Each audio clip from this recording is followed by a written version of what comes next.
జీవితంలో ఒక విషయాన్ని గుర్తుపెట్టుకో, ఎప్పుడు గోల్ అంటే కల కాదు, కళని నిజం చేయాలనే నిబంధన. ఒక లక్ష్యం పెట్టుకో, అది ఎంత పెద్దదైనా పర్వాలేదు, కానీ దానికి నువ్వు చేసే కట్టుబాటే నిన్ను మార్చేది. ప్రతి ఉదయం నువ్వు ప్రశ్న వేసుకో, నా గోల్ని సాధించడానికి ఒక స్టెప్ ముందుకు వచ్చానా లేదా అని. ఎందుకంటే గొప్పవాళ్ళు ఎప్పుడు ఒక్కసారిగా గొప్పవాళ్ళు కాలేరు, చిన్న చిన్న అడుగుల వల్లే అవుతారు.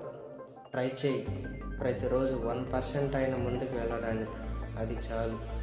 కన్సిస్టెన్సీ అనే అద్భుతం నీ లైఫ్ని మారుస్తుంది. ఎప్పుడైనా అలసిపోయినప్పుడు నీ గమ్యాన్ని గుర్తు చేసుకో, ఎందుకంటే నీ గోలే నీకు దారి చూపే దీపం లాంటిది. చివరిగా గుర్తుపెట్టుకో, గోల్ని రీచ్ అవ్వడం ఒక రిజల్ట్, కానీ దానికి అనుగుణంగా జర్నీ చేయడమే నిజమైన విజయం.